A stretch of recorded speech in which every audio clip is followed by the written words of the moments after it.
Wyoming's Upper Green River Valley is a crucial link in the greater Yellowstone ecosystem. Each year, more than 100,000 animals, including antelope and mule deer, pass through this valley on a long migration from the Grand Tetons to their winter pasture in the high desert. This valley is also home to the headwaters of the Colorado River, a vital trout habitat. And it's one of the last strongholds for the rare sage grouse. In fact, the area has been compared to the Serengeti for its spectacular array of wildlife. It has also been compared to Saudi Arabia. Experts have estimated that there's roughly 20 trillion cubic feet of gas here. That would supply the entire nation's energy needs for about a year, natural gas needs for about a year. The same geological formation that creates a natural corridor for wildlife also holds rich deposits of natural gas miles beneath the surface. This country's increasing demand for natural gas, coupled with new technology, is turning this area into a bonanza for the energy industry. It's no doubt that the activity levels increased. What's happened is that we have evolved the technology which has allowed us to extract this natural gas from the subsurface efficiently and economically. That technology didn't exist 5-10 years ago. This is public land managed by the U.S. government. Most of the gas leases were granted under previous administrations before the new technology was developed. Now the Bush administration has directed federal land managers to expedite oil and gas development all along the Front Range of the Rockies, in Wyoming, Montana, eastern Utah, western Colorado, and northern New Mexico. Here in the Upper Green River Valley, where a gas field known as the Pinedale Anticline is located, no one expects to stop the energy boom, but they do hope to slow it down. They say, you know, I support Bush, I support energy development, but I live here for a reason. This place has a certain quality of life. The basin already has about 5,200 gas wells, but the government is considering drilling permits for up to 10,000. This is an empty landscape. It has been so since the first Europeans came here, and yet 10,000 rigs would completely change it. I'm afraid it might make it an industrial landscape. In Pinedale, they need only look at an area just south of town known as the Jonah Field for a glimpse of the future. Before the field, this was just empty. You could look out to the Wyoming range and not see a drill rig, a condensation tank.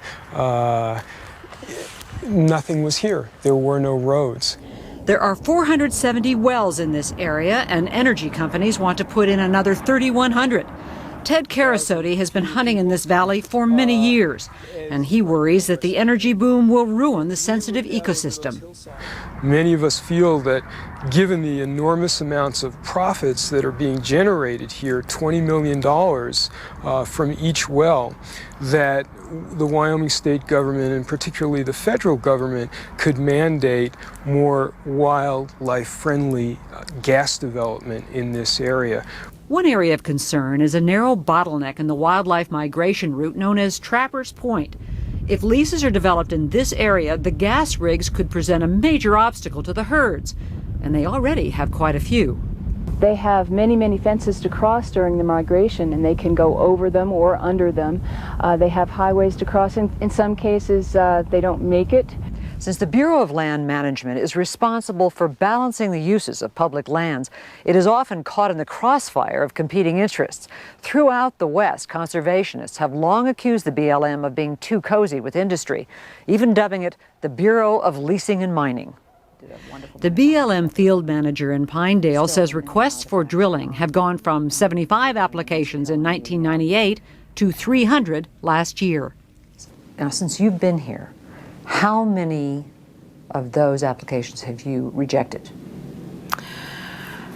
Actually, percentage-wise, very few, but I have changed many.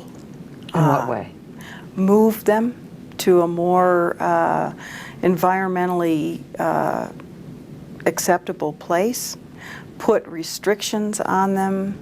The BLM is currently putting together a new land use plan for this area. There's a motion on both sides of the issue, both from the energy development companies and from the environmental community. And our job is to find out what the facts are. Do you feel caught in the middle? Always. We're always caught in the middle. And that's where we're supposed to be. But conservationists worry that BLM employees are under intense pressure from Washington to fast-track energy development. I think a lot of these people are in the extremely uncomfortable position of not knowing whether they might lose their job if they acted as traditional conservation stewards for the landscape and its wildlife. The energy companies have already crisscrossed the landscape with new roads to reach the drilling sites. Enormous trucks stir up dust and scare the wildlife. And then there's the noise.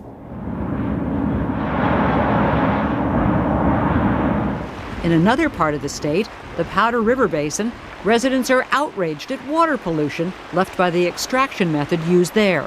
I believe that people would come out by the hundreds of thousands if they understood that their rivers, their streams, their open landscapes, the places that they've written songs about would change forever.